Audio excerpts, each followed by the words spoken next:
are related with the derivatives, or even more precisely, derivative contracts. Contracts is more relevant than derivatives. So derivatives are historically very important type of contract, a special type of contract. Why is it special? So the name derivative derives from the fact that the value of that contract is specified, is derived from the value of another contract. So the typical example is that you have say, an option contract, like a call contract. The value, the amount of money you will receive at maturity depends on the value of an underlying security that is usually, for example, a stock market index, right? So my question is, okay, what's special in this contract? Why is worth spending a lot of time about this contract? And then we move to all the details about the way we will organize our classes. So why this contract is, for example, you know that there is civil law and common law, right? So in Spain, like in Italy, we have civil law, where the law is written, and common law, the contract is the one that is not based on the code, it's more based about by the court decisions. That is the one that is in use in the Anglo-Saxon countries. So, what's special about a contract like a derivative?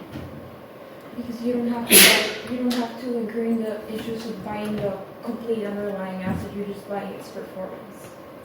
Yes, and yes, please. Maybe it helps you to hedge risk. Yes, both answers are correct. But compared to traditional contracts, these are the simplest contracts that have one special property. The special property is that you have to rule now something that depends on something in the future that you cannot control. Okay? So, in the language of economics, we might say these are contingent contracts. Because what you are going to get as an outcome is contingent on some future event that you don't know at the moment, at the inception, at the moment of issuance of the contract. Okay? So why this is a challenge? It's a challenge, right? Why? Because you have to rule a situation where there is something that is out of your control. There is uncertainty. Okay? This is the magic word. There is uncertainty. So, if you speak with civil country lawyers, they say that the civil country law is the best one because you have the code, the written law, and the written law helps you being, let's say, in keeping uniformity across decisions. Okay, because you have always a book, you go to the given civil law code, a specific part, and you essentially can decide based on something that is not changing. Okay? And this is true. Generally speaking, we know that, for example, in countries like where there is civil law, there is more uniformity across, it depends. There is a judge that has some discretion, but there is uniformity. The problem you have with the civil law is that usually delivering in the civil law, given that you have to keep care of what you have in these books, is slower. It takes more time. On the contrary, finally, the decision of the judge is quite faster in a common law situation, in a common law country. Okay? So, is this different? Having a fast or a slow decision, is this irrelevant, or in the case of a contract where there is an uncertainty unfolding, this is central? It is central, right? So you must have a timely decision, otherwise your decision will be worth nothing. Okay, so having timely decisions is part of having an efficient system, especially when your contract depends on conditions that are contingent. So what I mean with this general to say with this general introduction, that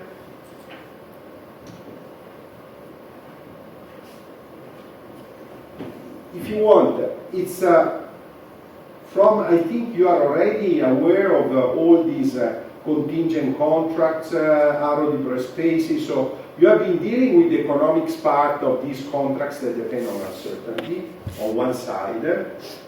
Now the challenge we need to face, in order to improve our knowledge, it's important that we understand that the implementation of these contracts, bringing these contracts from the theory to the practice of everyday contracting and bargaining and exchanging money, it's an important challenge. It's a super important challenge in relation to what? To general welfare. So the typical problem is that it's quite easy to use this type of contracts or to set up betting systems. So it's quite easy to have speculative systems that are related with uncertainty and so on. And the master of this, for example, is Bitcoin. That is a technology, it's a super sophisticated technology, but the way these people perceive Bitcoins is simply like a speculative opportunity, right? So this is a cheap answer, usually a solution that maybe can be for a while very useful in terms of making money out of apparently nothing, but over the long term, this is not the way you should look at this type of opportunities, okay? So the problem of bringing this body of theory that is contracting under uncertainty into real contracts and real market practice, this is the focus of our classes, okay? So we will discuss the theoretical derivations, everything and so on, but most of our focus will not be on the general theory, it will be on the contrary on the practical implementations, okay? It is really important that we understand that derivatives are one example of this context. But for example, nowadays, there is a much broader type of contracts that essentially expand in an incredible way, in an exponential way, your opportunities that are related with the so-called smart contracts. What are smart contracts? Have you heard his name? One of blockchain, for example. Yes, those. In order to have a smart contract, you need to have a blockchain. So what is a blockchain? Are you familiar? Have you heard of this term? It's a technology, first of all, right? It's part of a broader set of technologies that are named distributed ledger technology. So what is a ledger? I don't know why they call it ledger, the computer scientists. Maybe, we have a computer scientist. So I would say that I would call it a database, but they call it a ledger. What's it? Sorry? It's like a table of ledgers. Yes. So it's a table, great. Okay. So to have a simple idea what is a blockchain or better, a distributed ledger, it's a system that distributes the information. So essentially, think about a table. Okay, you want to bookkeep this table. It might be movements in money. It might be any other type of information. But instead of having one table managed by one player, you distribute this information across a network, in a network, and you want to keep the information in each table, in each node of the network, synchronized. So you want to update them in a consistent way, okay? So why is this useful? Well, because in this way you are sharing information with all the node participants, the nodes participating to the network, and eventually the information can be, first of all, you want this information to be updated in a way that is cryptographically enforced to be safe. So you don't want anyone to be in a condition to manipulate that information. You want the information to be tamper-proof. Second, assume that one node collapses, you still have the information from the other node, so you can recover it also safer. Okay? So, if you think about a distributed ledger plus a protocol, what is a protocol? A rule to update the information on the ledger, then one altogether will form a distributed ledger technology, and in specific case, when you assume that your information is updated sequentially, you get the blockchain. So the blockchain is a distributed ledger where essentially the information you are updating forms a chain. Okay? And you cannot break the chain without destroying the full the system. So in a way, you try to cryptographically enforce that there is a unique, well-defined chain of information. Okay? So, why this system? People have been speaking of the blockchain after Bitcoin many, many times. In your opinion, why having such a distributed system is useful? Well, you can store information on that, and on top of this information, you can start executing small codes. You can start executing. You have to think about this network, one of the most famous is Ethereum, like the memory of a computer, but this memory is distributed and replicated many times. And you can write snippets of code and start executing this code. Okay? So in practice, you have a computer, a laptop, but instead of being a laptop different for different people, this laptop executes tasks on a set of laptops that have synchronized memories. Okay, so everybody can see what's going on, and everybody can eventually start planning activities. Okay, so what are the smart contracts? The smart contracts are the small snippets of code that you can execute in this system. Okay, so they are very similar to derivatives. Why? Well, because essentially you can start coding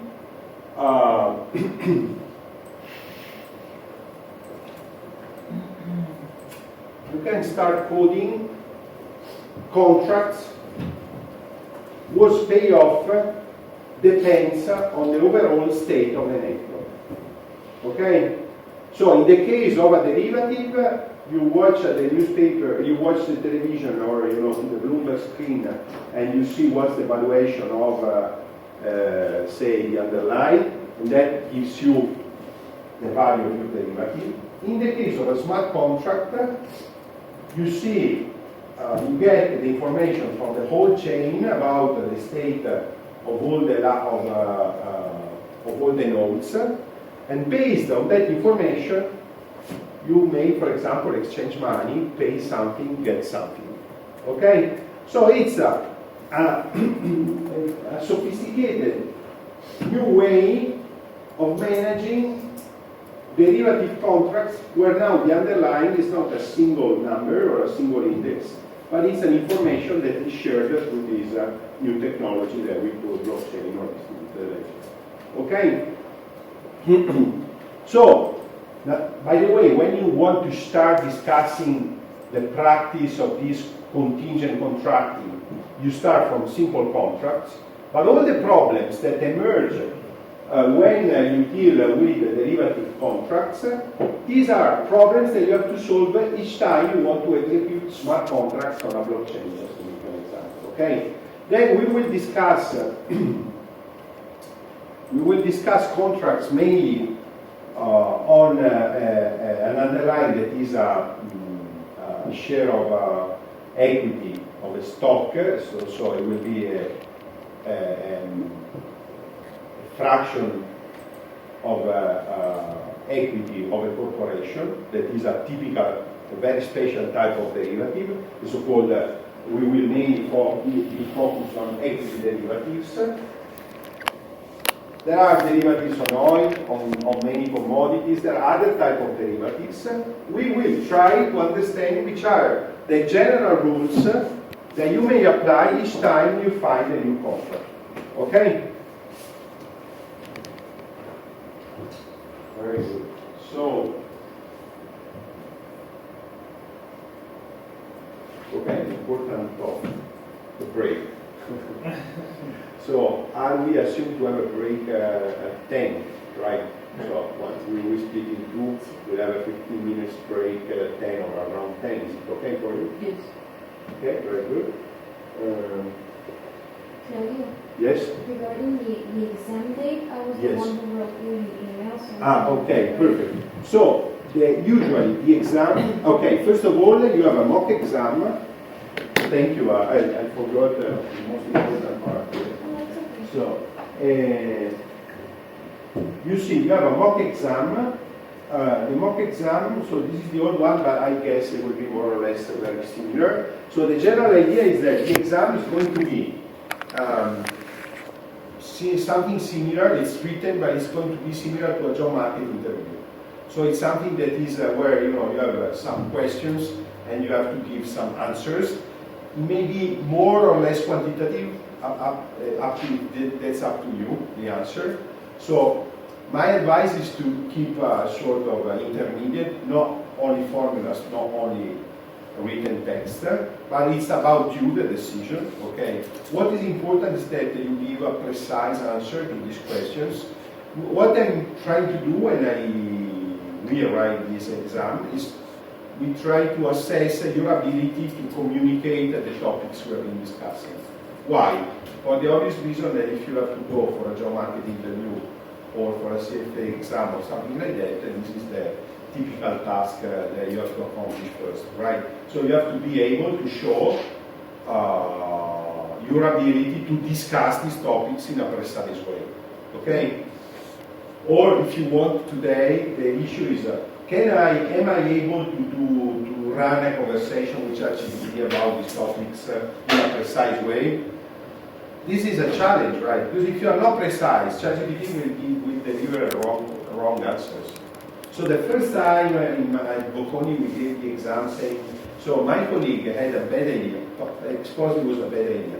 It was the first year we had the ChatGPT available, and we had students complaining because they didn't know R or this code, they had no coding knowledge, and my colleague wanted to go for an exam in this R language, and he said, okay, but now it's no more a problem not knowing R, because there is ChatGPT. So he gave a homework assignment where people was assumed to use R with ChatGPT and to run a task based on the help of the artificial intelligence. It was a disaster. Why? Because people thought, okay, there is artificial intelligence, they don't need mine, right? So they're being completely forgetting the exam until the exam was scheduled for December 22nd, something like that. So until December 20, they had no clue about finance, quantitative finance, nothing. They went into the exam, it was meant to be at home, so they said, okay, in the worst case scenario, I can give a call to my friend. But then the problem was that Carlo, my colleague, the teacher, he thought, okay, they have a lot of opportunities, so I can give a serious exam, right? Because they have so he gave so it was not too challenging, but it was quite challenging. So people went into the exam and they were shocked, right? Because they had everything available, but they couldn't go easily to the exam. So it was a disaster. So a disaster because then, it was really hard to convince people that it was worth going through this type of exercise. And we said, okay, so you were 5 bullets. Do what you are able to do, right? So if everybody can do nothing, that would be okay. And what happened? It happened that the class split in 2. One part reacted properly and said, okay, we try to do, and they did, I must say, quite well. Say 20% of people were really unable to do anything. So they really failed the exam. The problem was that this was an optional, it was not compulsory final exam. This was a sort of assignment. You know, it can be that 20% of a class takes an exam, an optional exam, and then they can take, in any case, the final. What was really surprising to me was that people, those who failed the exam, felt offended. They felt that, you know, they failed the exam not for their fault, but because we were selecting people in the wrong way. But we said there is no selection, so you can retake the exam and the final exam will be multiple choice, no R, no ChatGPT. But they felt like, okay, this is discrimination. And I feel that this will happen more and more, right? Because even if it looks so easy, it's not that easy to use this type of machine. Typical example. In your opinion, is it correct to use ChatGPT to compute, say, 1 plus 1? So to compute the outcome of a numerical mathematical result of a simple mathematical operation? Do you think the word you use is responsible? Do you think it's responsible to use it? No, I'm asking. You expect to get the right answer. Yeah. Yeah. You're wrong. You have to be careful. This is not calculator. Because you know, ChatGPT, you know what's the logic of machine learning. When machine learning doesn't find a good way to find the exact result, you know what ChatGPT does? Flips a coin to find the result. So you have not to use ChatGPT to run computations. It's not a computing machine. We have the computing machines, like Excel, for example, or Python, where given a unique input, you get a unique output. That is not the case of ChatGPT. ChatGPT is something that, on the contrary, helps you run in something that is more similar to a simulation, right? But the outcome from a simulation is not exact. It's a random quantity. So never forget that when you use ChatGPT, you are running something that is closer to a simulation, okay? So if you want to know what's the value of 1 plus 1, don't use ChatGPT. It's the wrong use, okay? Or you feel... So sometimes it's so easy to use it that you say, okay, let's try. And most likely I will get the right result. But that's not the right way of using it, because you have to understand the role that ChatGPT has within the organization of knowledge, okay? Very good. Okay, so, the exam, date. So generally speaking, I think also this year, the exam will be after we leave from Pamplona. So Marina will finish the classes by March 5, and then usually there is a proctor, somebody that comes. So we prepare the exam, and a few days later, but you know, the general date, I think we can decide together. Somebody will come and will give you the exams, and then they will send us the exam, and then we will grade it. So, as I answered, I cannot tell you the date without having information about somebody coming to proctor the exam. So is there an official proctor for your exams, or usually are the professors that come for the exam? It's usually the professors. I see, okay. So I have to talk with the people here. I will ask eventually somebody to come. I mean, it could be a PhD student. Yes. Sometimes they have colleagues covered. Yes, yes. Go away then choose. Not there is one. I need to get tested. You could Just fill it out. Right.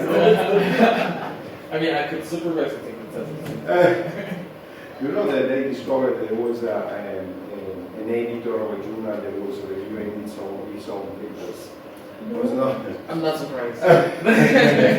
Okay. So He was really tough on revision. the guy, you know, he created a big problem. Okay. Okay. I just came yesterday, so I will let you know No pressure. as soon as possible the configuration. So, what would be an appropriate date? Because this is my idea. So, do you have some dates that already you think that they might be appropriate? Yeah, like the big contract has the master final exam the 13th of March. Then we all have the econometrics exam the 18th, and then the industrial organization exam on the 23rd of March. So So it's kind of every like one 5 days. final exam every 5 days. So I was about to ask if you don't mind that the finance exam is like the 5 days after the last exam. So, it will be March 23rd. So March 23rd is our IELTS final okay, exam, so and it my would be March that 28th. Friday. Because 23rd is Monday, we could do it that Friday. Oh, Which is okay. actually our last day before the Easter break. I would be okay with that. What day? No one's gonna like Maybe- travel, right? maybe 26. 27. Nobody do what? Going on a trip before the 27th. So Yeah, next week. next You have to be here, we still have Like, classes. the end of the year, No. people have to be here till December 18th, and people travel before. But it's 27 people have class. You have class 6 days. I mean, it's elective, but we don't have class. Like the fact that they will be open. Eso Claro. sí, pero digo que la gente Okay, Igual el so, 26, bueno, luego lo hablamos. 27. so let's say the 26th would be okay for you. We'll have to check this. Okay. Maybe in the morning, so people can take the train in the afternoon of Friday, okay? So, Yeah, Friday morning- is 27. Okay, well, eventually you prefer 26, just to say, okay, Friday is already, is the last, the day before the last day you prefer. I don't know, I prefer Friday. Friday, Yeah, I think okay. Friday's okay. Let's Yeah. go for. I take the So train let's the Friday. take Friday, yes. I take the train Oh, Friday. we do it That on was the my morning? question. So Hacemos una you encuesta can luego take y it, lo vemos. or you already have the train? At 8 in the morning. You're kidding. No, no, He cannot go on the normal is to Sevilla from here. Bueno, lo hablamos luego por WhatsApp. Por eso decían ese, Muy porque decididamente. antes del break solo decían. Okay, so, Tú a lo que We see. We see and answer. Because if no, not, you know, we have ¿Te tienes el to, jueves? yes, it's too early to take a decision, right? Because we don't have a lot of information. Yeah. Because then the proctor has to be alive, that's what's the Yeah. problem. Así que, como voy todos los meses. So anyhow, you're right, so, okay, this is going to be between 60 and 70% of the exam. Something between 30 and 40% of the exam, on the contrary, is covered during classes by you essentially, you follow and go and you complete the exercise sessions in Marina, and this will be worth roughly between 30 and 40% of the final grade. Okay? So that will be the hands-on part. So, yeah, I was gonna ask, how's the break distributed? Because I don't see it on the. 7:30. So When you know, I think here I declare 70 and 30, and so let's say it's between 60-40 and 70-30, okay? So let's say 35, 65, okay?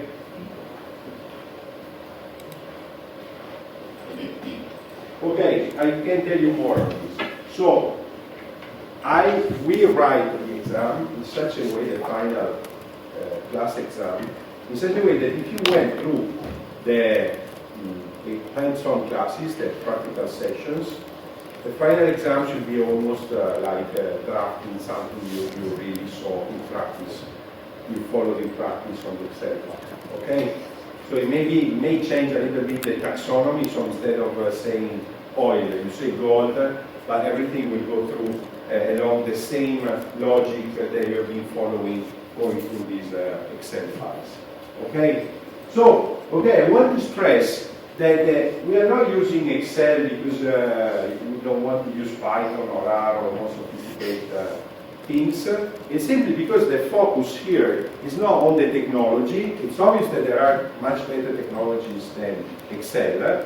But if you go in any trading room and you want to deal with, say, the board doesn't want to know the software you are using. It's more interesting about having a clear understanding of the results and of the process, and this is something that you can achieve already in the exam. So keeping technology as simple as possible.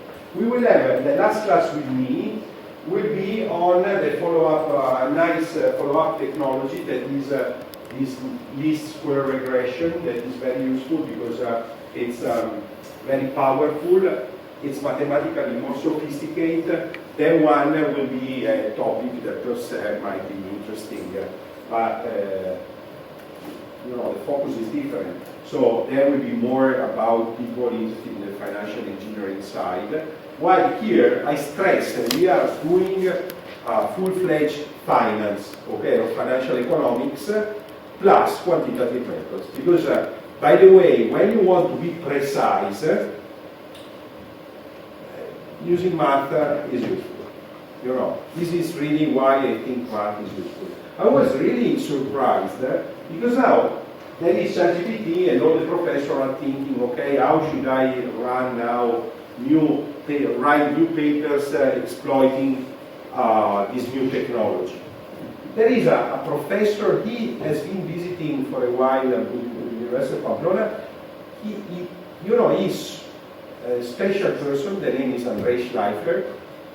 Andrei Schleifer is more, I would say that from the point of view, scientific point of view, he is more than a Nobel Prize. So if you look at the scholar index of Andrei Schleifer, I think it is by far the highest.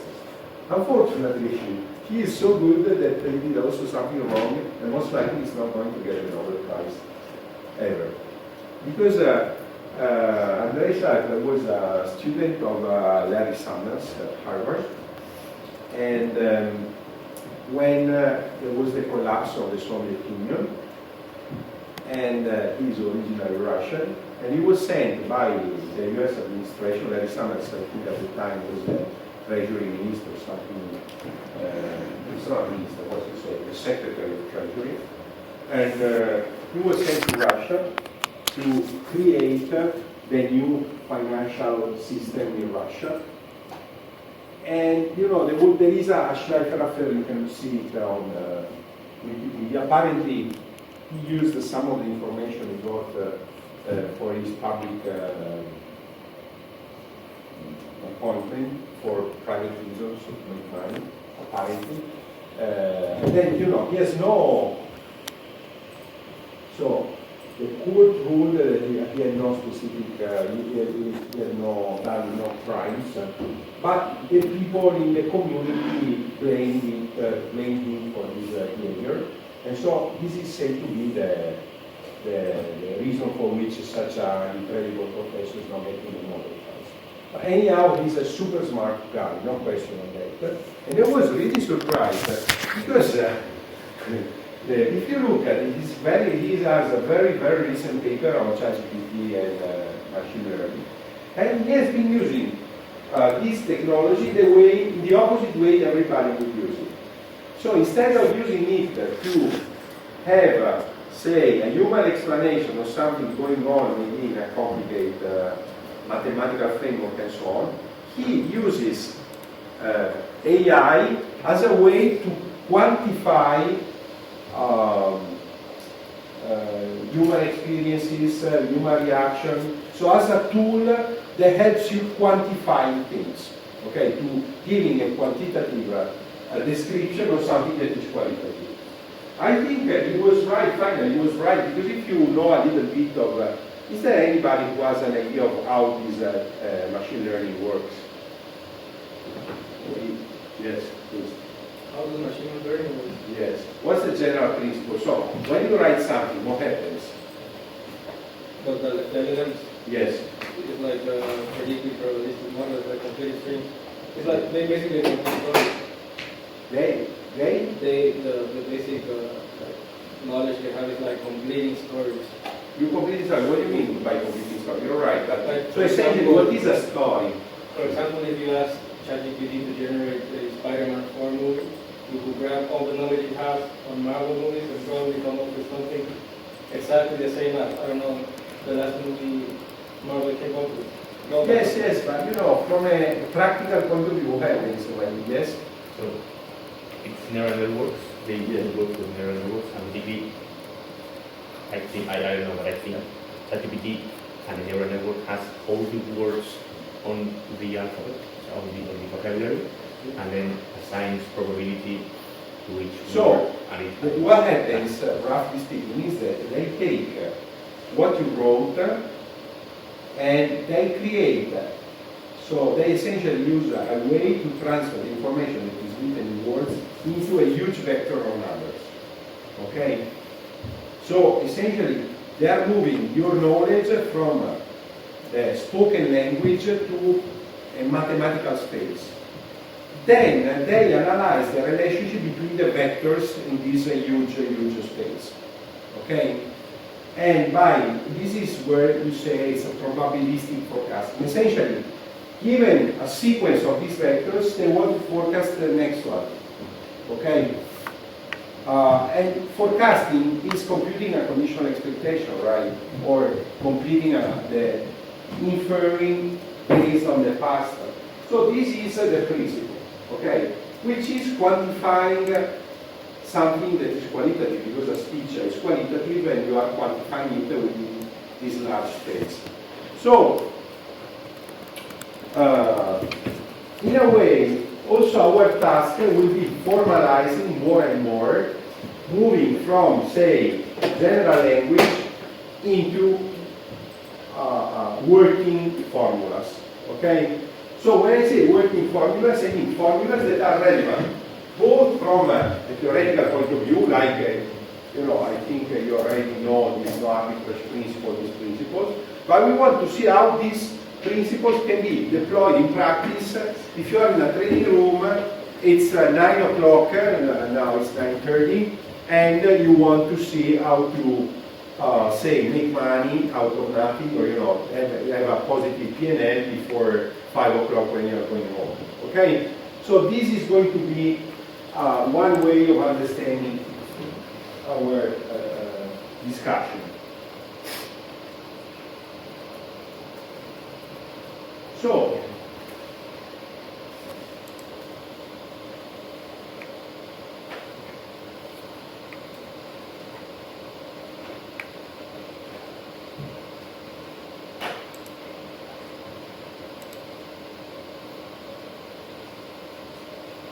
okay, so this is we just introduced an important information, two pieces of important information, right? So one piece of important information is we say if we want to represent a derivative contract, the final payoff of the contract or the final outcome will depend on the underlying security, so on something that you don't know now, okay? So how do we represent in a Cartesian system this unknown information? Typically, you use the x-axis. You think you associate the x-axis to, for example, the final price of your underlying security. Think about S capital T like the level of S&P 500 at 5 p.m. Okay, or 1 month from now. And the states of nature are related with the values of this S capital T. Okay? So by the way, here you are taking the simplest description of a quantity that might vary and you do not control. Okay? So you are taking the situation where that quantity can be described by a single number, and we will assume that it is a positive number. Okay? At least in general. So if S capital T is the S&P 500, S&P 500 cannot go negative. Why?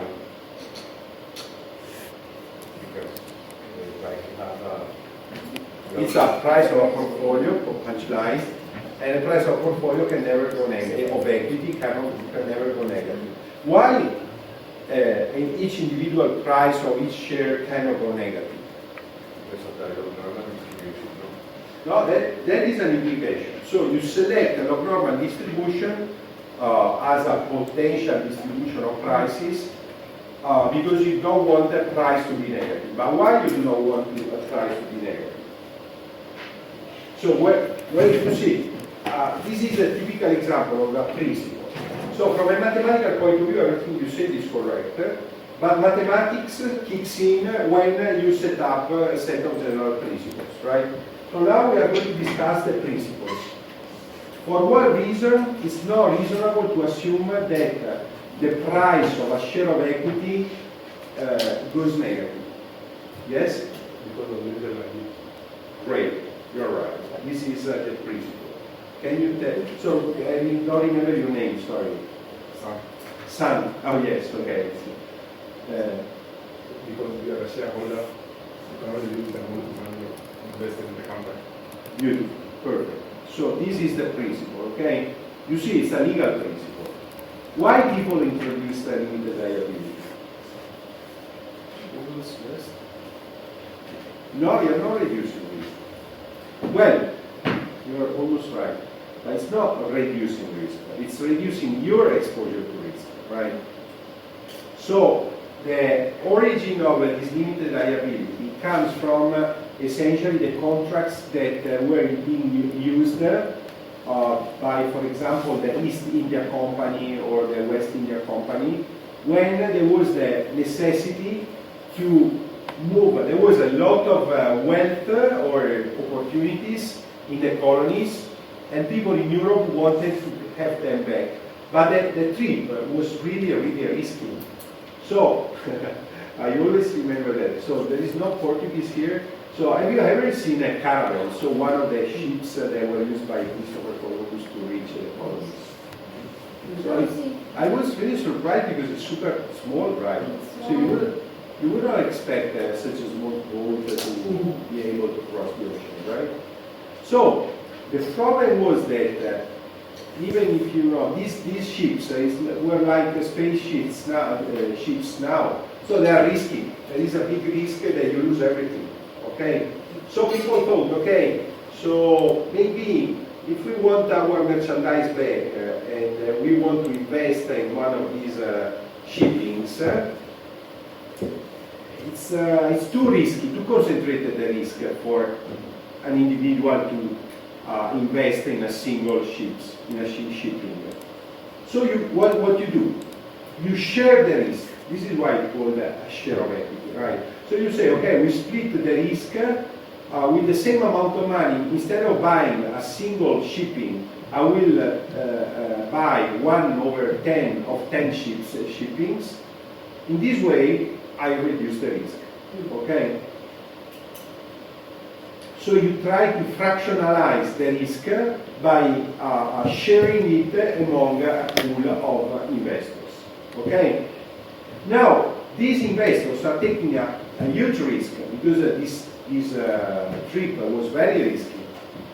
So, assume there was no limited liability. What would happen? Assume that there is a flood and the boat, how do you say, collapses because it is destroyed. Well, you're exposed to the totality of the risk of the Yes. loss.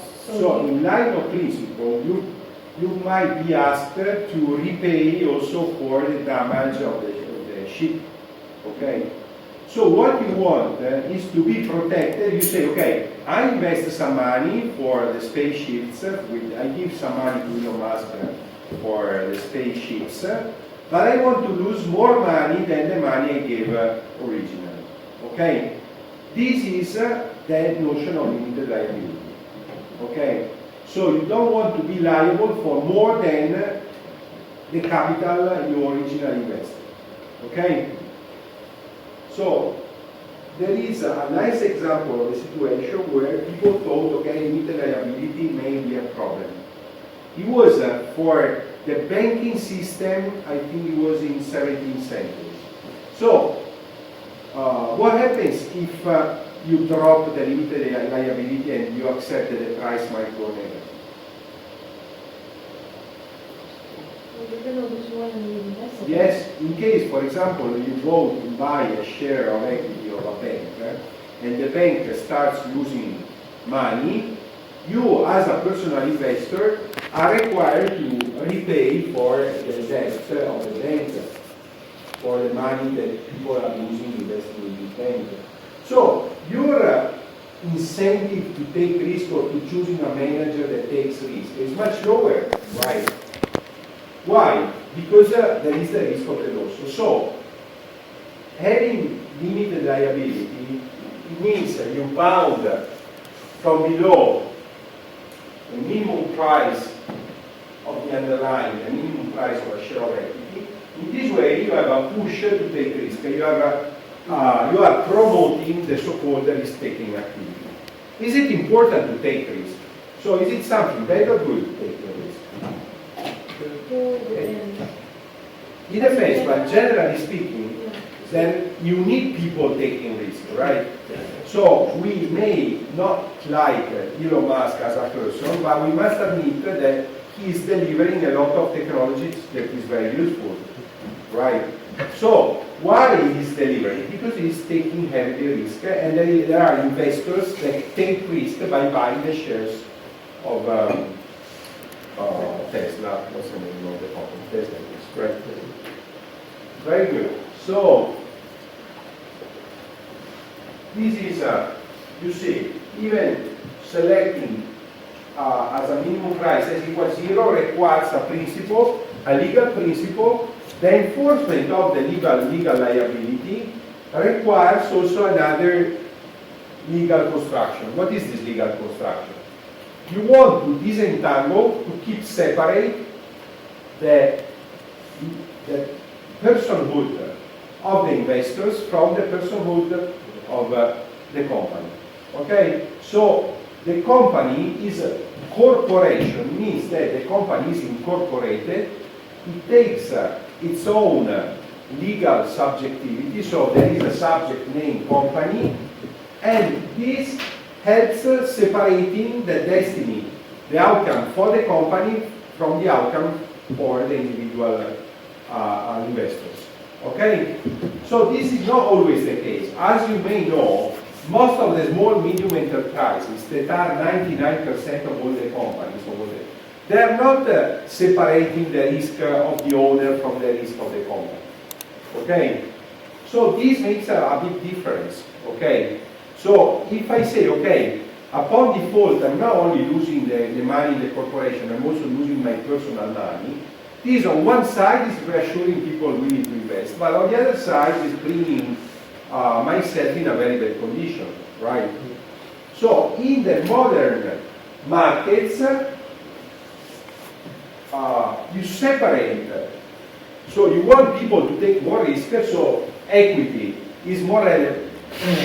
So the small and medium enterprise, generally speaking, don't have a publicly traded equity. Okay?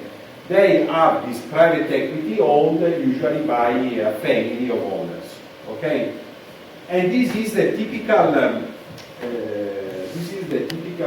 configuration in Europe, for example. This explains why we don't have Tesla, right? Because to have Tesla, you must have a risk-taking, you must have a lot of capital flowing into a single corporation through public markets. All this configuration is far less developed in Europe compared to other markets like United States, but even UK or Far East countries. Okay? This is, if you want, one of the potential explanations of why, out of all the big tech corporations, no one is European. Okay? So the only European big tech company is SAS. Have you ever heard of this company? This is the accounting one, the one that you use for SAS. Yes. Yes, I know. You know it. So that is German. But no high-tech, deep tech company, no one of these hyperscalers is European. Why?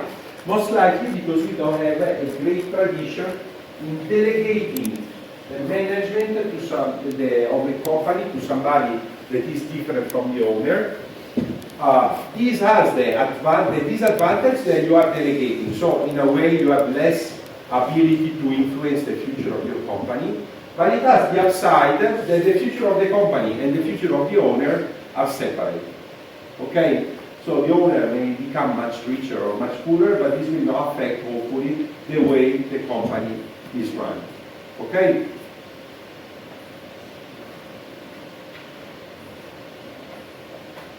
Very good. So now we take the point of view of the investor.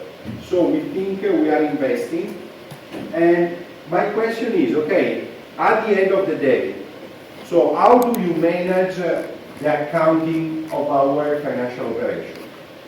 So here we must use basic financial calculus, and one important principle of basic financial calculus is that when you move across time cash flows, what happens to those cash flows? Their value changes, right? So if you want to bring forward your cash flow, you have to capitalize the interest that you get. If you want, on the contrary, to bring it back, you have to discount. Okay? So the rule is that, you see, we set essentially we assume that we have free access to a cash account where we can borrow and lend. So the operations, our operations start, say, at time 0. Then the operations will flow, but a key point of our approach is that in order to know whether operations have been good for us or bad for us, we want to put ourselves 1 second after all the operations have been set up and concluded. Okay? So essentially our discussion will be located from a time point of view at, say, capital T plus. That means 1 second after all the cash flows have been exchanged, all the fees have been paid, and the operation is closed. Okay? This is the market convention. Why? Assume you are an investor within an investment bank. How does the investment bank management work? Well, they give you some capital, you manage that capital, and say every quarter, 3 weeks before the delivery of the quarter results, there is somebody who comes and say, okay, what you did with this capital, and you have to show what has been happening, and hopefully how you produced what? A profit, right? So the second bar we put here is the so-called P&L. What is the P&L? It's the profit and loss function. So it's not the price of the contract, it's not the payoff of the contract. What is the P&L? At least consider a simple operation like a simple period operation. So you will, for example, you will pay a price P0 here. You will get finally a value F that will depend on S capital T. How do you define for this simple operation the P&L? So you see, this quantity is already at time capital T. So, and then F of S capital T will be how much you get out of your contract, so the payoff.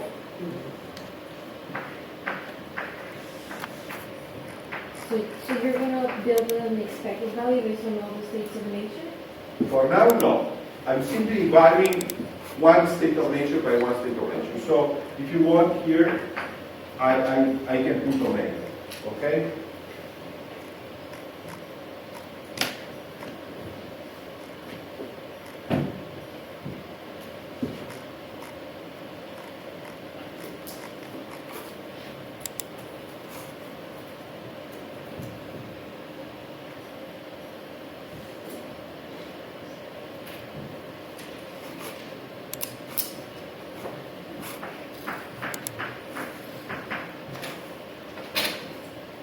How do I get, so F of ST is the payoff.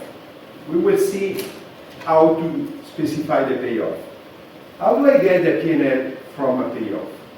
What is missing to have a payoff, to have a P&L if I have only the payoff of this simple operation? I thought you get the payoff because you have to discount and the discount rate. No. So I told you that I want the P&L at time capital T plus. So F of ST is already at the proper date.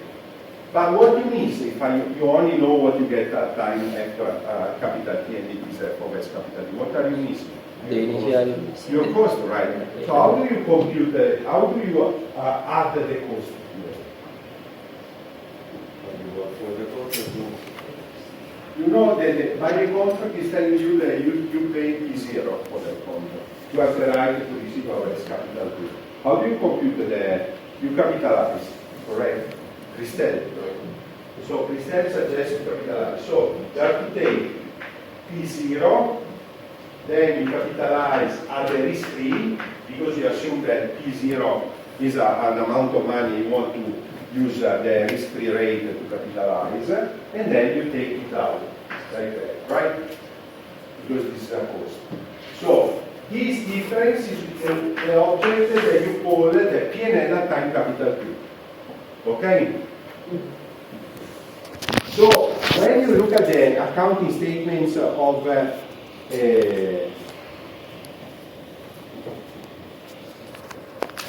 investment bank, and in particular you look at the items related with the benefits from related with the trading activity, what you want to see is the P&L of the desk, of each individual desk. So you want to know whether, say, exchange rate desk produce a profit or a loss, and then you aggregate. I think there is a special item that is fire, finance, insurance, real estate, or something like that. No, that is a sector. I don't remember. So there is a typical name that where you that identifies the item, where you look at the aggregate P&L from the trading activities. Okay. If the P&L is good, you are going to have a good bonus. If the P&L is bad, you are going to be fired. Okay? And now it's time for the coffee, I would say. Thank you.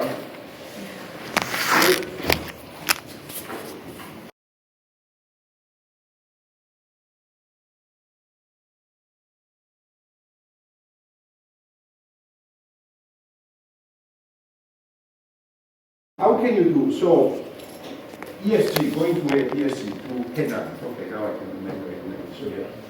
So the way Wall Street likes ESG, they say doing well by doing good, right? This is the proper way of saying. Is it obvious that you can do well by doing good? no. No, you're right. What's the problem? You can do well doing wrong. You can do well doing wrong, right? You're right. You can have bad, even though if you do good, you can have bad and bad results. Great. So there is risk. Okay? So generally speaking, if you want to reduce risk, are you expected to do well or do bad? Or doing badly? So your performance, if you expect, just to follow the logical flow. I want to have, so in Wall Street, your rule will be keep a high P&L and you stay safe, right? So the rule at the United Nations, that is a building in Manhattan too, right, is I had a student that was from Chile, and now he's back to Bank of America, but he's Nico. I love this guy, he's vice president at Bank of America, taking a PhD at Bocconi, and in the meanwhile he was a researcher at the United Nations for the Net Zero Alliance. So, the Net Zero Alliance, you want to reduce carbon emissions, right? So to reduce carbon emissions for reduce pollution, okay, you may be willing to change your allocation. So the way you invest, okay. This was the original idea by people willing. So they say, okay, if we start shifting our investment from brown to green, this will create an incentive for people to change their technology. And by changing technology, we may improve the overall environment. Okay, so let's say ESG criteria For now, let's look at the E, okay, environment. So how does this picture, the quick and dirty picture of Wall Street, match with the United Nations picture? So, where is risk here in this picture? In the payoff, it's not sure in the payoff, right? In the payoff, you're right, it's here, right? Sorry, I should remember your name, but I don't. Miserat. Niserat, which is okay, the most original, I would say, at least for me, it's the first. Niserat. So, okay. Thank you, Niserat. You're right, it's here. Okay, it's risk. And now I go back to my question.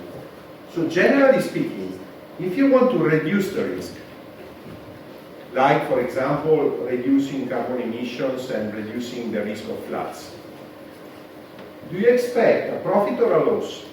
Or are you expecting, should you accept a profit, or are you prepared to expect a loss from the P&L point of view? You want to reduce risk, you expect a profit. No? But you mentioned carbon emissions? Yes, so a typical task is reduce carbon emissions, right? So you want to produce a new technology, for example, so that you produce like the Bocconi photovoltaic panels that for a given amount of energy power produced, you reduce pollution, okay? But it's not about pollution, it's in general. Do you expect that if you want to reduce, say for example, the probability of a flood, or you wanted to insure yourself with respect to a flood, okay, will this produce a profit or a loss? Hello? No, I think it will depend on if it's a loss in the short term or the long term. Okay, this is the debate. You see, this is why we should, all the discussion about environmental sustainability and sustainable investing is finding a way to rationalize these notions. So it's finding a proper way to understand the relationship that there is between the goal of the investment, that is, for example, improving sustainability or running business, an architectural design more sustainable, on one side, but on the other side, you have an issue. You have people willing to do well. That means maximizing the P&L. Okay? So what is the two conflicts, the two tasks in a way generate a conflict? That there is not an optimal solution. There is no unique optimal solution. Depends also on your risk aversion. Exactly. So on your risk. So and then we move to risk aversion. So the key point is that generally speaking, when you look at the investment dimension, you have to keep into account that you have always two dimensions to keep into account. That is the performance, let's say in this case if you want the vertical axis, and the risk that deals as Niserat said, that deals with the uncertainty here.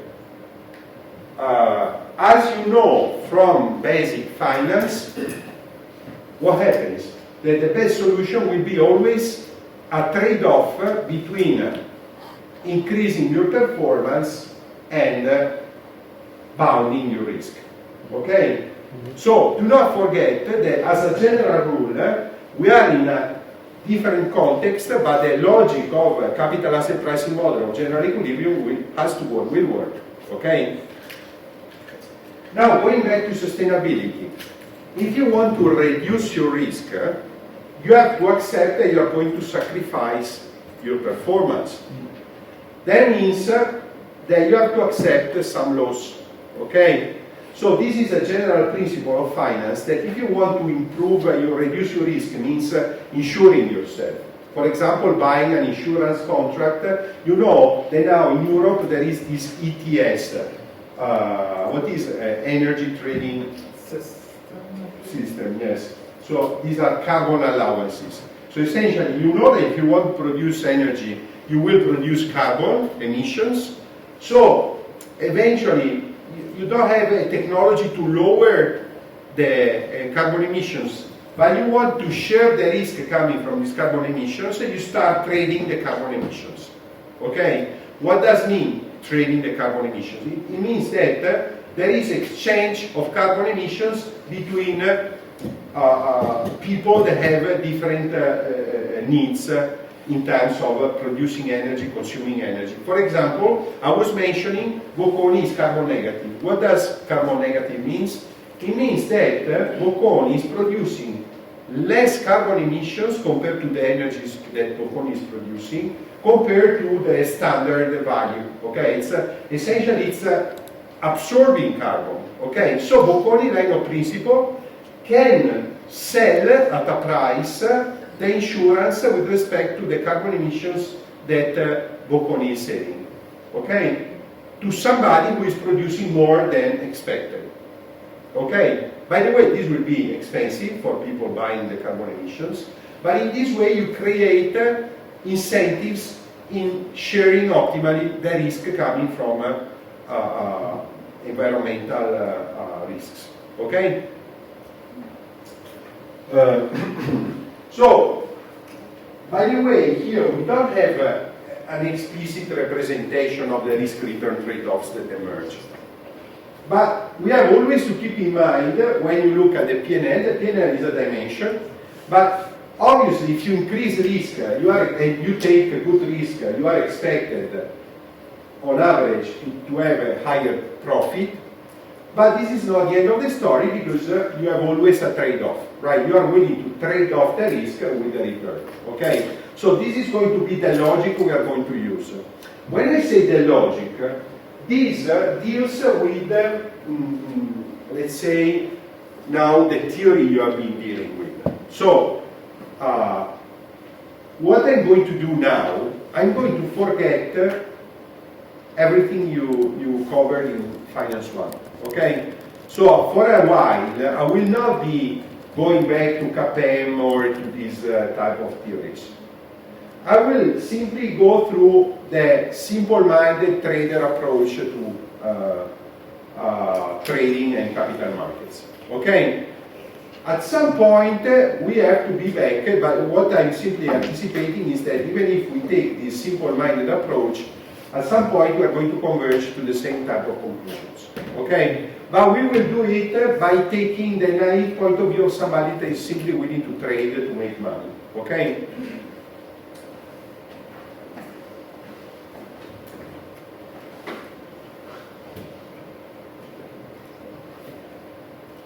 So, okay, first important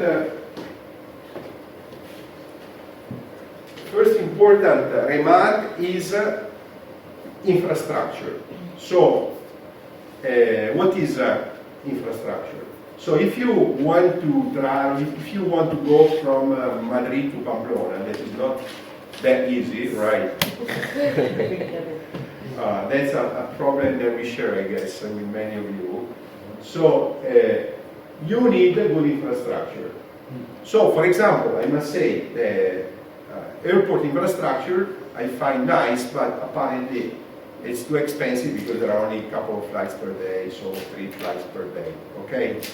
The train infrastructure, I think that is the one really missing because there is no high-speed train, right, between Pamplona.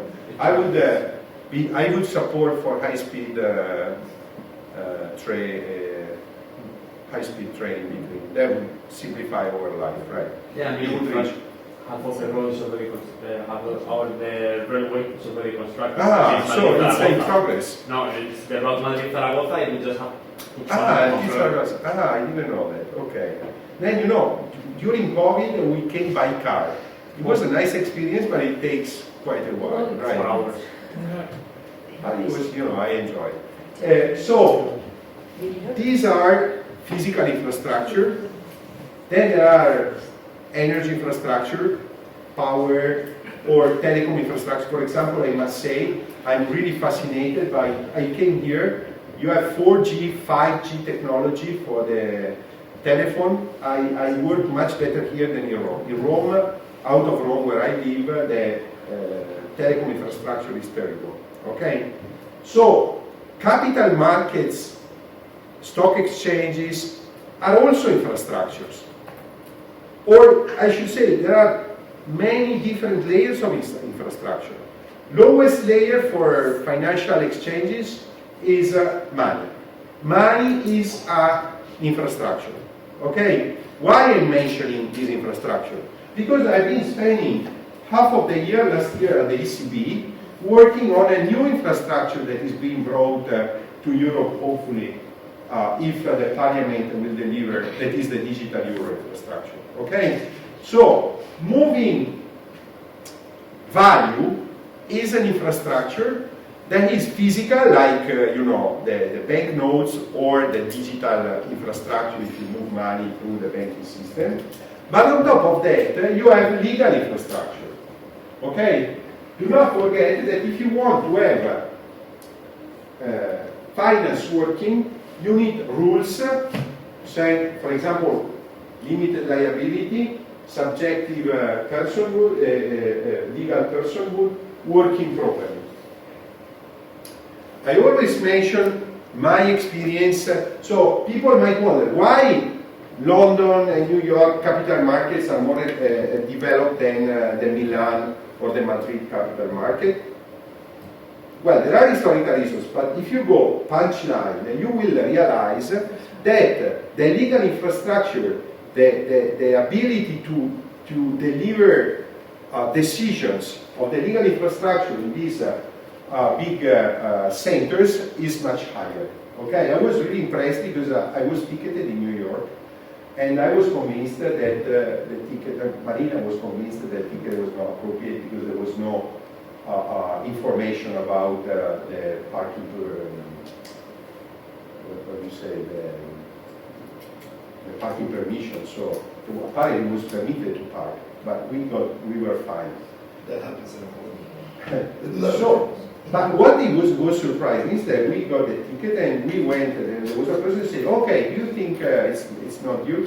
So you go to the court every Tuesday and Thursday, every week, there is a judge waiting for you. You can explain what happened and he will take the decision, or she will take the decision. I was surprised, in Italy, if you wanted to protest a fine, you have to take at least, it takes 90 days, and then if something goes wrong, you will have to pay double the fine. Okay? So I was surprised because Marina went to the judge, she could explain what was happening, and in half an hour she had the decision by the judge. So this is really, and it was against, because the judge said that in the block there was a signal saying that it was not permitted to park. But at least, in 2 hours, you know your fate, your destiny, right? So this is typical of these big financial centers, that you must have decisions taken quickly and in a safe and sure way, okay? This is overall, you say, and if you think about that, this goes back to Luigi Zingales and other people, that if you want to have a good financial infrastructure, what you have to enforce is trust. What is trust? It is not risk, or lack of risk. So you will accept to take risk or not taking risk when you do an investment, irrespective of the level of risk, if you trust the counterparty or the infrastructure. What do you mean by that? Well, a nice way to measure trust is to assess the probability you estimate to be installed or being stolen of your money. So, if you assume that the probability of being stolen is very low, then you trust the venue, the market venue. You will decide to take a risk or not taking risk on a second step, as a second decision, but you accept to trade. If you feel that there is even a tiny probability of being stolen, well, in that case, maybe you prefer to step out from the market, not trading at all. Okay? So you need trust and trusted institutions for a market to be successful. Okay? So, it's easy to understand what a highway is or what a high-speed rail is. What do you need in order to have a trusted institution to enforce trust from an infrastructural point of view? It's more difficult. As a simple example, for example, we may take all these cryptocurrencies. Okay? So in the case of cryptocurrencies, while we have a technology, a physical technology that is working super well, because this blockchain technology is creating the safety of the transactions in a very swift and safe way, we don't have laws that can be enforced easily on these blockchains. Okay? So we say that many of these solutions are illegal. What does illegal mean? It means that they are not illegal, but they are not part of the things that the law, as we know, that can regulate. Okay, so there is a lot of uncertainty. For this reason, a lot of money that could flow into these cryptocurrencies is not, because people like me do not trust these infrastructures. Okay. So, just to start having in mind quantities. People think that blockchain is a big investment and so on. So, what's the total amount of money invested in the crypto space, in the cryptocurrencies? Roughly, do you have an idea? It's the order of, so you have million, billion, trillions. It's a couple of trillions. Okay, I think it's 2.5, the whole sum, okay? I think it's 1.2 trillion Bitcoin and then all the others, okay? So what's the size of the company, the largest traded, of the shares of the largest traded company in Wall Street? I don't know if they have fallen, but Nvidia was like also in the trillions as well. It was larger than 2.5, right? It was something like that. Close, it reached 5, now I think it will be 3.5. We can see these numbers, right? So please search on the web NVIDIA capitalization and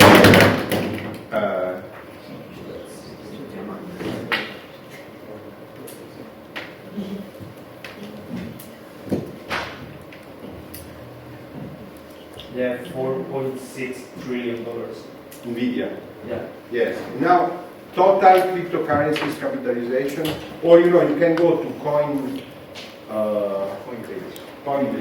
Yes, let's see.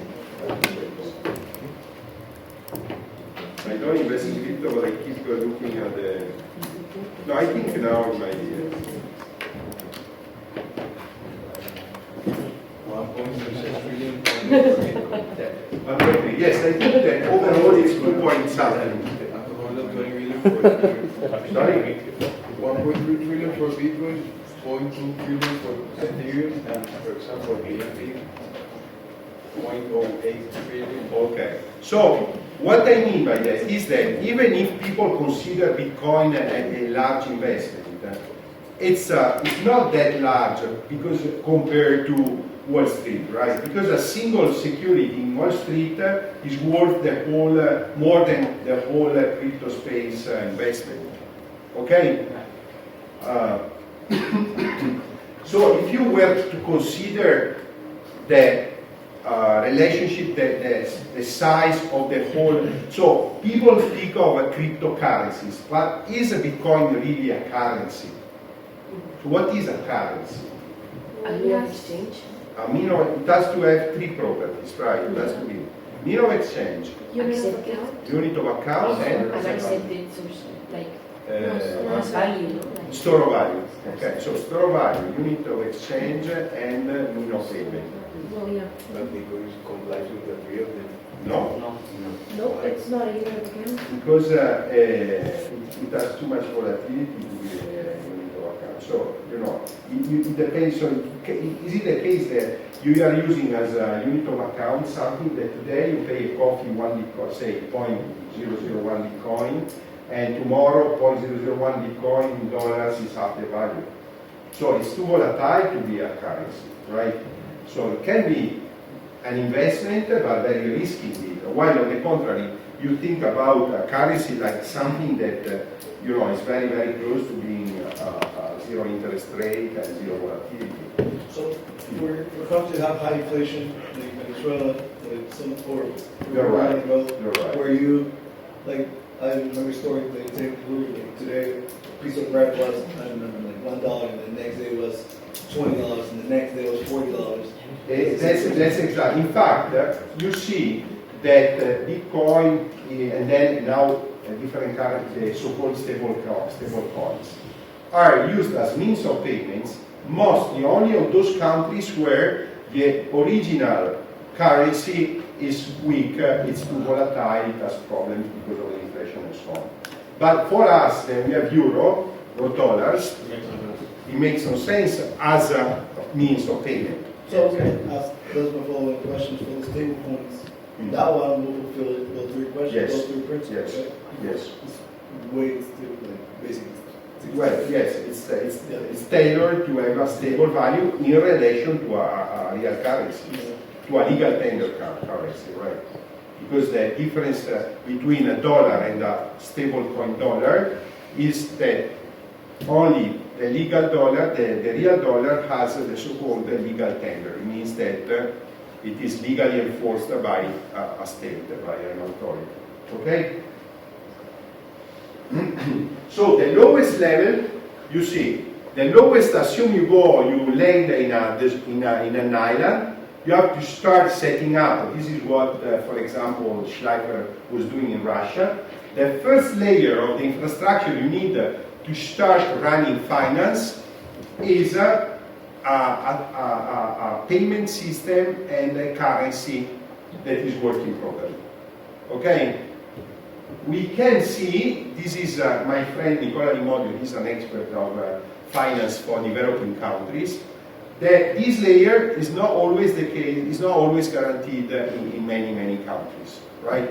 So if you have, this is a problem, for example, dollarization, or you know, the fact that you are using a currency that is maintained by somebody else. So, for example, now there is an issue because without the digital euro, because of the Genius Act, the spreading of dollar as currency would increase further. It is already, you know, the international currency, the dollar. But if we don't introduce new technology, there is high risk that dollarization increases further.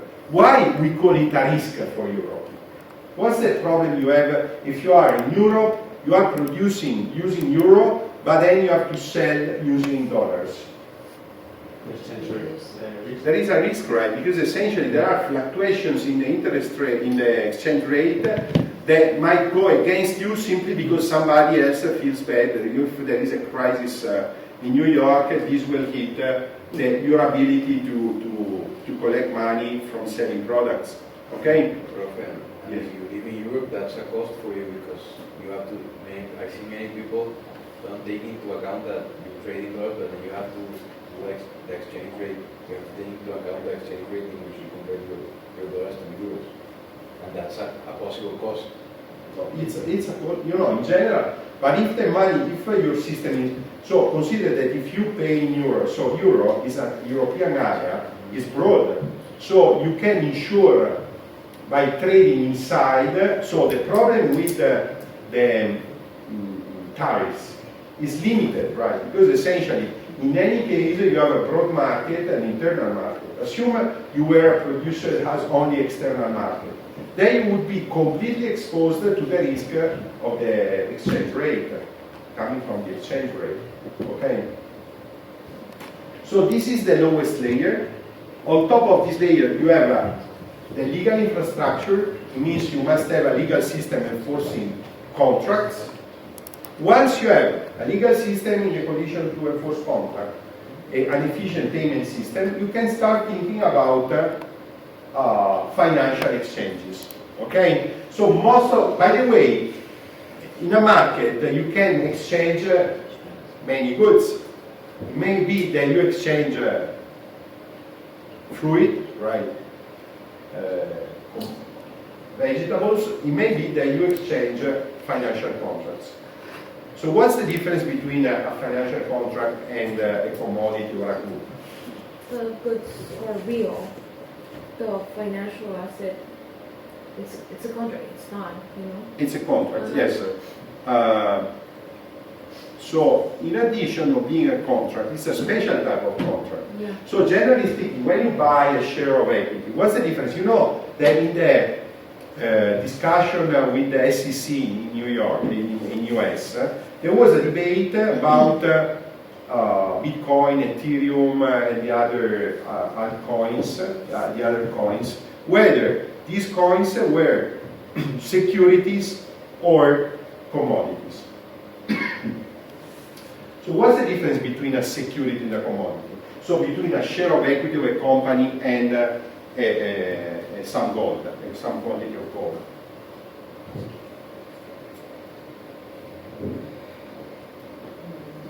That if the value of the share goes to zero, you have nothing, and if the value of gold, you still have the wallet, you can still use it.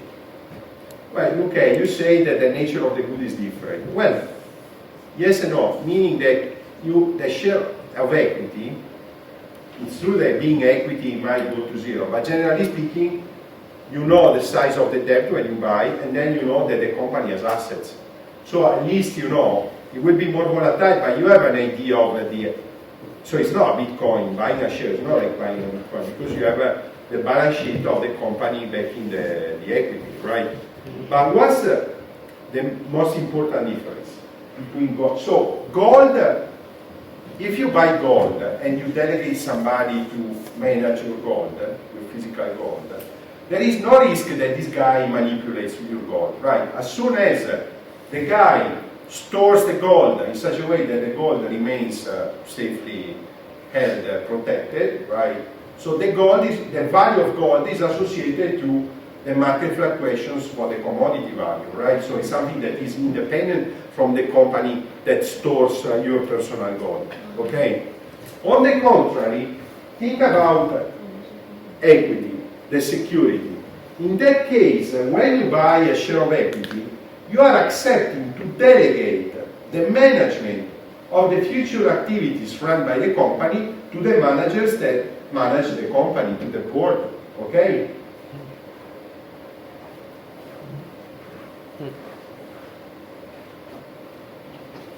So, there is, when you have to deal with a financial contract, a security, there is behind that security an agreement that you delegate the managers of the company, the management of the money you invested, and by the way, you expect them to maximize the return on your investment. Okay? This is corporate finance, right? Corporate finance is saying, so the manager of a company is expected to manage the company with the goal of maximizing the shareholder value. Okay?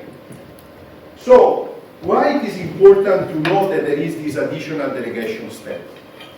When you delegate something, you are expert in industrial organization and so on, you have a problem. What's the problem with the delegation? Then you have limited information, right? So it might be that the manager is investing in your interest, it might be that he's trying to steal some value.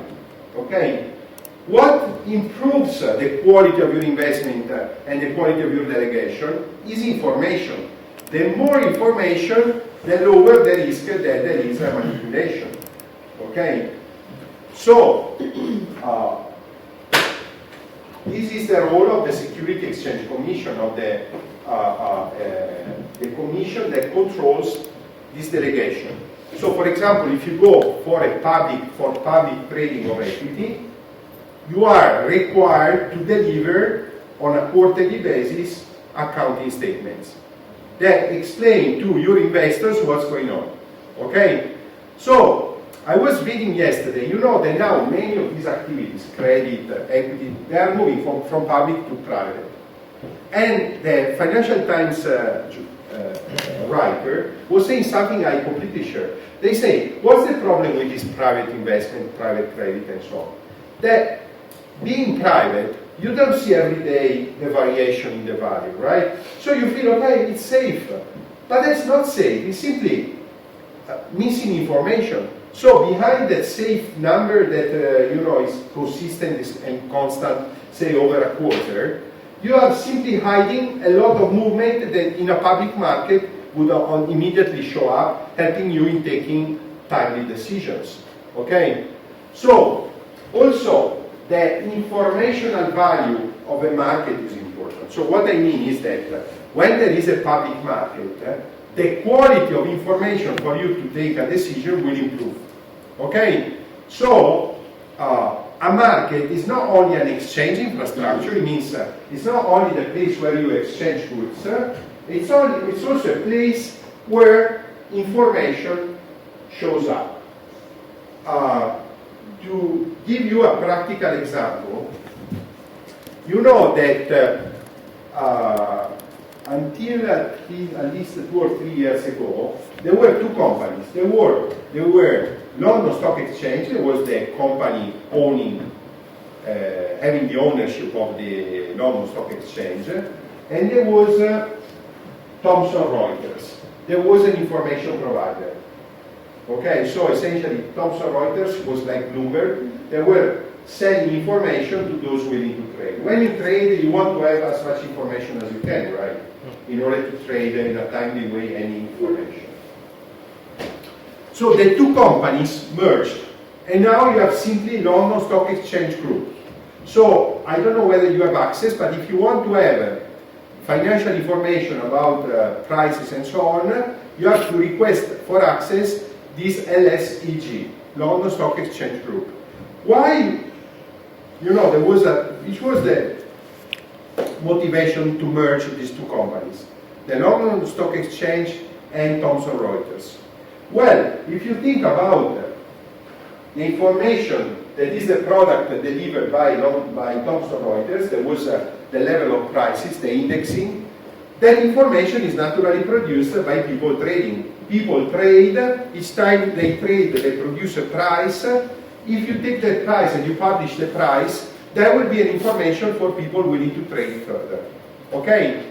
So do not forget that a market is an infrastructure that helps in exchanging financial contracts, but it's also producing information. Information production is a second important role that public markets, not private, public markets have. Okay?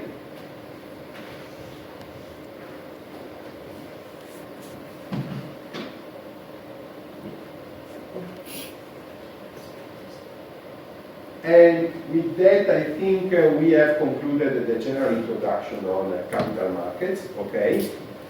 And now we can. So,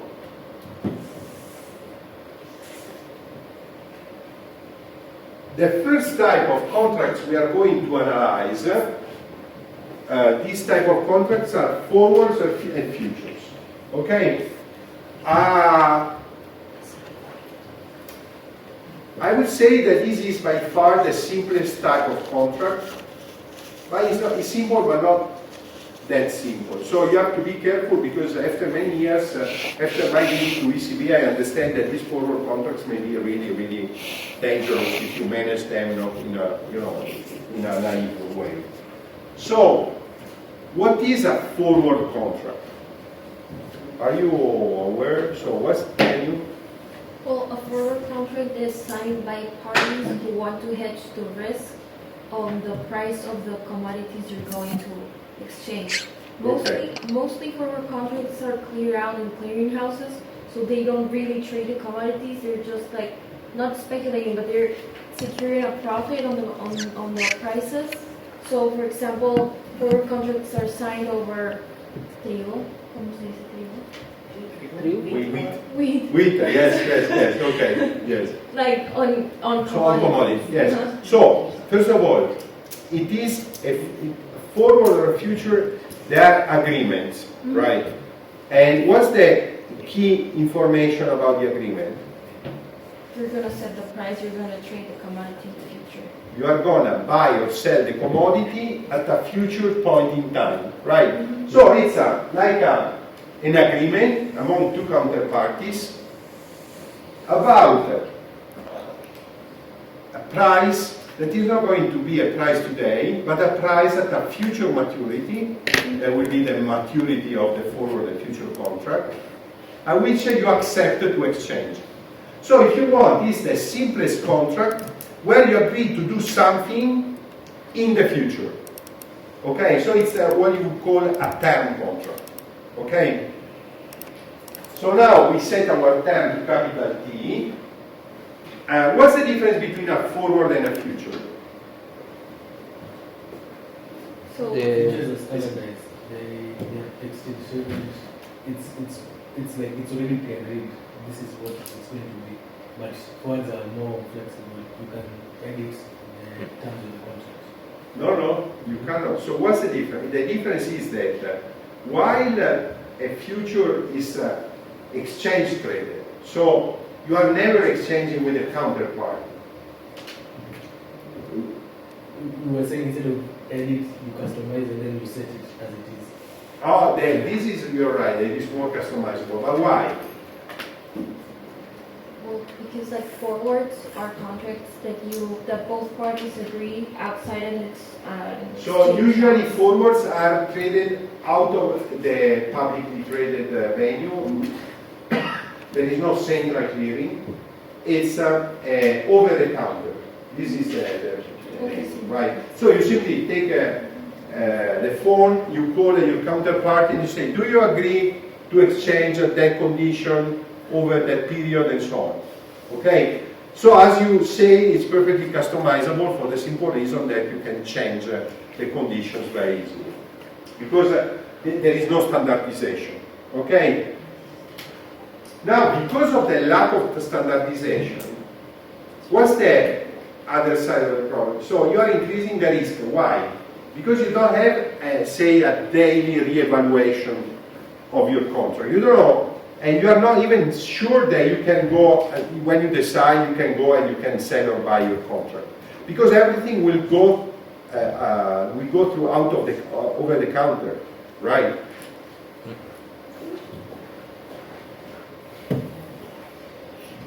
That And then futures are quoted, right? Sorry? The The futures, on the contrary, are exchange traded. There is a central counterparty clearing. What is a central counterparty clearing? It matches the supply and the demand. It matches the people that want to buy and the people that want to sell these type of contracts, right? And then they just clear them out. So if they want to buy we said, right? So Yes. at $2, you're gonna find someone that wants to sell. No, the one that is doing this task is named market maker.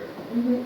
So why, on the contrary, the central counterparty clearing is an intermediary punchline. Which type of intermediary? Is it here? You are raising your hand or? It's basically, instead of me going to you directly, I go to a third person, give them the money, Yes. and then This person collects the money and essentially waits for other people, collects all the orders and then regulates. So all the people in a centrally cleared market is trading against a unique counterparty. So is this increasing or reducing the risk? So why it's strange because on one side we say such a concentration will increase the risk. So why, on the contrary, a centrally cleared usually has lower risk? It's like a fair judge. So first of all, what's the risk you have if you run a business like this one? If the other party doesn't, Then you agree. Sorry? if the other party doesn't comply with the Exactly. So you agree. This is an agreement. You expect people to deliver at a given price in the future, And when the maturity comes, you realize that your counterparty is not in a position to fulfill the promise. Okay? So, there is a probability that also a central counterparty, so if something happens then, it might be the case that the central counterparty, is not, there have been situations where the central counterparty was unable to meet the contracts. Okay? So while generally speaking, it's very unlikely that the central counterparty cannot meet all the orders. There's many people with money.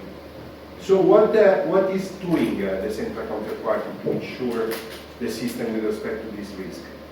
Taking liquidity, No, they ask. What's the difference if you trade a future or a forward? What's your practical difference? Intermediation, what you said. Since it's standardized for future, you know exactly what you should do. So to reduce the risk is, I know for this amount of contracts, I know this is exactly what I need from them, and this is exactly what I need to do. No, that you're right, is an information, but this is not, so in practice, what changes if you enter in a future or you enter in a, so how many of you have been, has anybody ever traded a derivative or something similar? I don't think so, because in Europe it's almost forbidden for retail investors, which I think is not correct. But I would love to have Robinhood in Europe, but we don't, right? Robinhood is this new broker that helps you, gives you the opportunity to trade cheap price derivatives and other securities. Okay? So the difference is that a central counterparty is asking for a margin. So every day The margin call. essentially you are required to pay a little bit to give a little bit of your liquidity to ensure the overall functioning of the market. So in practice, that small amount of money collected over many different counterparties Works as an insurance. works as an insurance. Okay? Because you may expect that few entities are unable to pay to meet their agreement. So, if this is the case, so this concentration helps you collecting money in such a way that the pool of investors is well diversified. In those residual idiosyncratic cases where people, for their own reasons, cannot meet the agreement, well, you can use the money collected through the margin to replace the counterparty, enter and fix the problem, right? So this is why you need, you generally consider a centralized, collateralized central CCP, a market safer with respect to a bilateral market. Because you ask margin and you have this margination in the case of centralized market, in the case of a forward contract, this will not happen, right? So you are simply taking one by one all the risk of your counterparty when you decide to trade, okay? Not by chance, you see that generally speaking, the centrally cleared markets are more liquid compared to the markets that are not centrally liquid. Why? Well, for the obvious reason that the trust that you have about getting your money back is much higher in a situation where you are collecting these margins in order to ensure the trades of everybody, right? So I think there are few cases of a central counterparty that is bottom line a financial intermediary. They have a default. Essentially, a central counterparty clearing system that is unable to meet the requirements of the market participants will default, right? And I think there are 2 or 3 cases of CCP that defaulted. but you know, it's very, very unlikely. If you set properly the margins, that will never happen.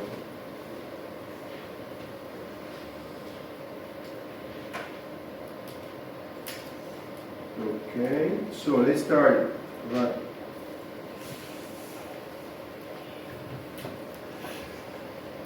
Unfortunately, this is a trend until 2015, but you know the situation is unfortunately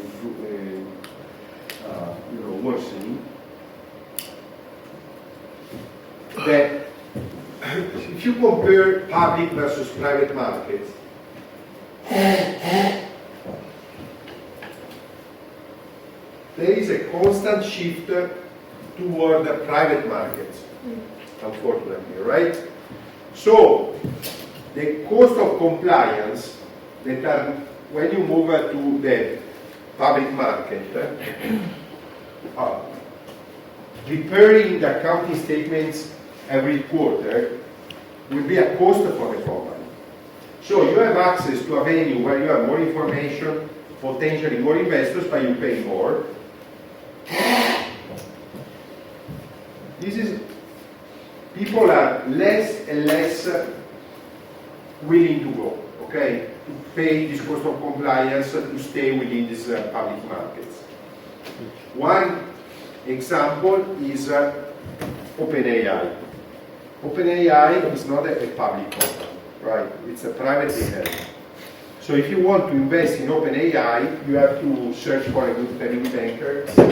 You have to be wealthy enough for your private banker to go and ask somebody who owns privately these shares to have a bilateral bargaining. Okay? Sorry, but I have a cold, a very strange cold.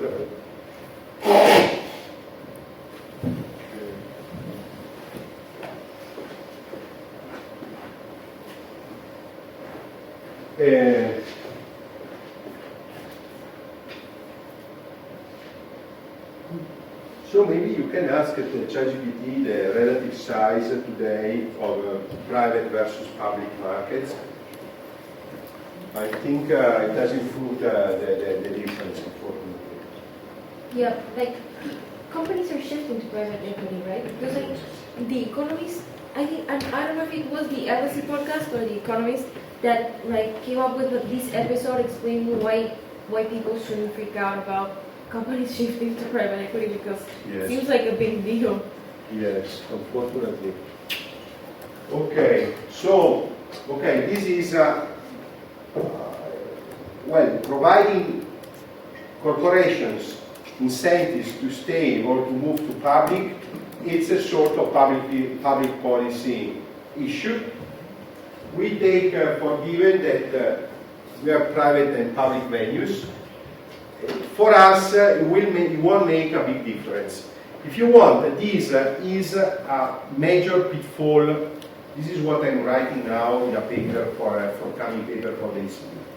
That everybody starts learning derivatives, looking at the John Hall book, and John Hall took the approach from Black and Scholes. Okay, so in this case, we are considering markets where it's irrelevant whether you're public or private. Why? Because you have a source of liquidity that is a cash account. Then you are assuming why we are capitalizing at a ref here. Because we are assuming that we have a cash account where you can put money or take out money, and for each period of time, over each period of time, you can get as a return that is free. Okay? So if I put a time zero P0 in my cash account, and this the interest rate accrues, when I withdraw from my cash account this quantity in the end, this will be, I will break even, right? So this means I have a cash account that produces RF in any quantity. I can borrow or lend in any quantity. This is an assumption that you always do in Black and Scholes approach. This is an assumption that is wrong. This is not the case, especially if you go for the private investment.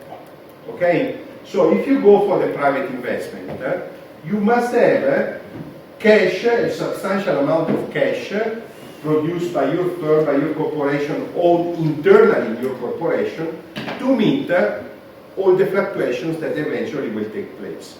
Okay? So, generally speaking, do not forget that when you look at market trades, the market trades have always on top of them a big question mark. And the big question mark is, will my counterparty at the final date sufficiently liquid to meet its payments? Because it might be that you are solvent, but it might be that you are illiquid but solvent. What's the difference between solvency risk and liquidity risk? Short term. The liquidity risk is short term, but what's the definition of liquidity risk and solvency risk? Well, liquidity risk is related to you not being able to cover your short-term obligations, and solvency is related to...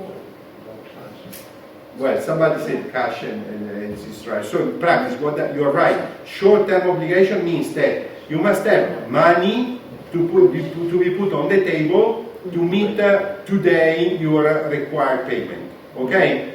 A margin call is a cash payment. Okay? Solvency deals with, having size of assets sufficient to repay your debt, right? But we are not saying liquid assets. We are saying any type of asset. So we take into account the possibility that we don't have enough cash. So this means that, for example, but we might have long-term bonds or real estate. We assume we go on the market, we sell those assets, we collect the liquidity, we use the liquidity to pay our obligations. Okay? So, generally speaking, liquidity and solvency risk are independent. You might be liquid but insolvent, or you might be solvent but illiquid. Okay? And there are many different situations, and we are trying to classify with ACP these situations for non-banks. What's the main difference between banks and non-banks from this point of view? Why the Black-Scholes assumption for banks is not too bad? Of perfect liquidity. Sorry? Yes, of perfect liquidity. Because non-banks don't manage very people's savings, maybe, or deposits. First, banks, but not all the banks, only commercial banks have deposits that are a source of liquidity, but it's runnable, right? So it's liquidity, but people can withdraw. It's a side deposit. So essentially, you can decide to withdraw the money very quickly. Also because of the existence of central banks. Exactly. This is related with the central bank. What's their role? What's the relationship between the banks and the central bank? He's a lender of last resort. Yes. So, what's the rule, the general rule? So, does a bank have less or more liquidity risk than a non-bank? Less. Why? Because if they don't have enough liquidity to pay to a client or whatever, they can ask for for liquidity to the central bank. And the central bank, being the lender of last resort, can print money and lend and give money to the banks. So, does this mean that there is no liquidity issue at all or solvency? So, what's the condition for the central bank to give money to a bank? To a private bank, to a standard bank. A guarantee? You must have either collateral or you must be solvent. So in other terms, this is called budget rule. So for a bank, as soon as the bank is solvent, that means has enough assets to meet the liability, for the bank, there will not be any liquidity problem because the bank can go use their assets as collateral, receive money, and with the money meet its obligations. Okay? So this is the major role of the central bank that produces liquidity, grants that the banking system as a whole. That is, I remember, the banks are corporations, so they have to keep their assets higher than liabilities for them not to default. But provided you are solvent, liquidity for a bank will not be a problem. The same is not the case for an insurance, for example, for a non-bank. An insurer is a financial intermediary, but it's not a bank.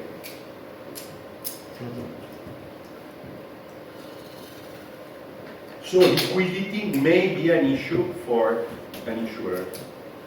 What if a country doesn't have a central bank? For example, Ecuador? Ecuador doesn't have a central bank. No, I mean they use dollars, they don't have I don't know, this is the first time this is an interesting, does the bank schools still work for banks? so, generally speaking, if you have a banking system, you must be backed by a liquidity system. And frankly speaking, I don't know, I have to ask ChatGPT about the banking system in Ecuador, because it is a very super interesting question. Betsy is in for a paper. You have a paper. Well, yes, but for sure there are already papers if this is the case, but I suspect that it's not possible you don't have a central bank. Or, it's possible, but in line of principle, this is very, very expensive for the people in Ecuador, right? Because this means that essentially their liquidity depends on a bank. So now, if Trump has a cold, people in Ecuador will be really worried, right? Because they could not have access to any liquidity resource. Okay. Did you ask? I was not joking. Ask ChatGPT. It does. I suspected that, right? It does or it doesn't? It has a central bank. It's just, it makes sense because like the central bank, like Powell is not gonna come to Ecuador and release the dollars. They still need an intermediary to inject the money into them. Sorry? The Bank of Ecuador just does research. They use the dollar as a currency. They cannot emit money. Yeah, but They don't emit money, but they manage it. Okay, so, Yeah. sorry?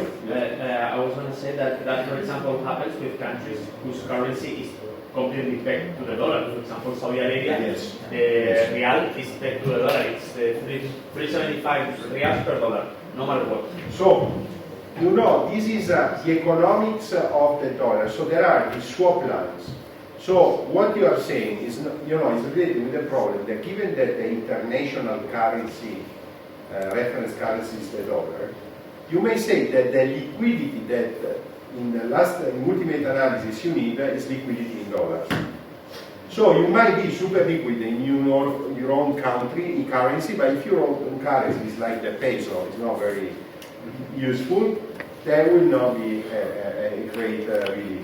So this is why there is now the so-called geopolitical economics of swap lines. What is a swap? Typically, it's a contract that allows you to exchange, for example, peso with dollars. If I remember, Argentina, that is now run by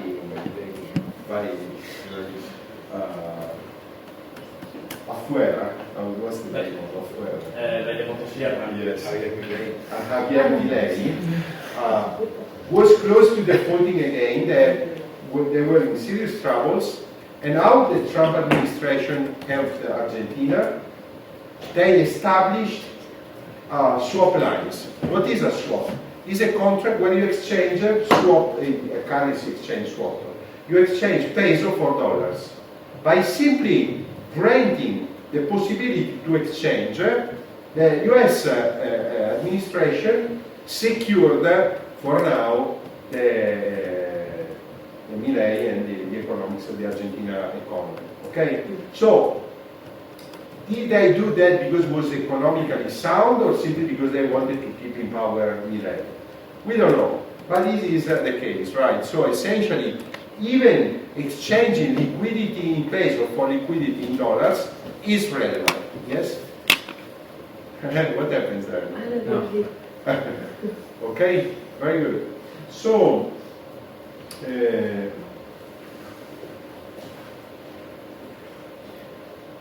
liquidity, while forward and futures are equivalent from the point of view of, let's say, counterparty and solvency risk. So the risk of defaulting in line of principle depends on your counterparty and will not be affected by the way you regulate the contract.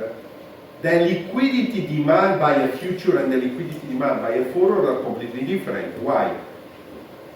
Because the liquidity demand in the case of a future requires you to meet your margin every day. So every day you must grant to have the money to be put on the table to meet the margin requirements. So if your position loses money, you will have to be able to replenish, to refill your margin account to answer in the margin call.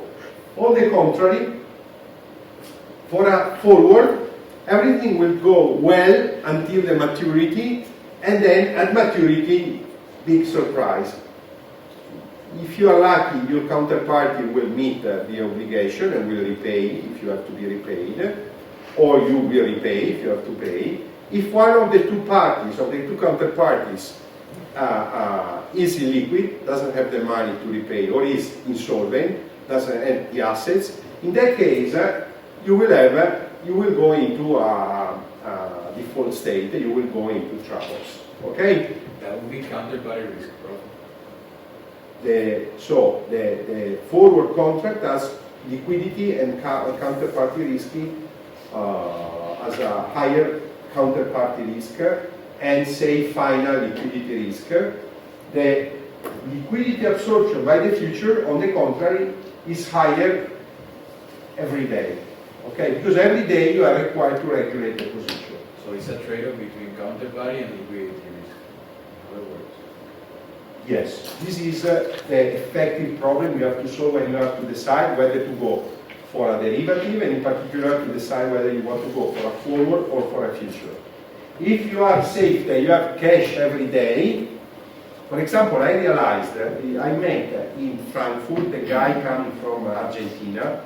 He told me that every day this company of people that go and deliver food deliver all these people, they collect something like 800 million of liquidity. So they are collecting heavily liquidity. So for these people, will not be a big deal managing future propositions. There are other companies that don't have cash, right? Because they are investing, they are very liquid. So for those companies, the liquidity will be far more expensive. So maybe they might prefer to go for a forward. The problem is that if you go for the forward, you have to be prepared to have a higher counterparty risk, because for a long time, you know nothing, you simply hope for the best. Okay? Like real estate development, for example. Like real estate development. Real estate is a typical example of a good that is very, very liquid. Okay, great. So I think we did what we planned. So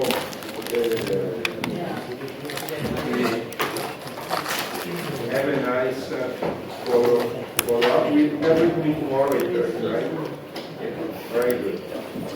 Great.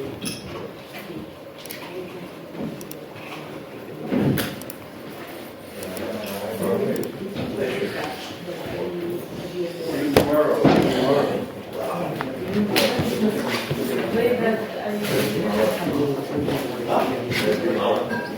There's something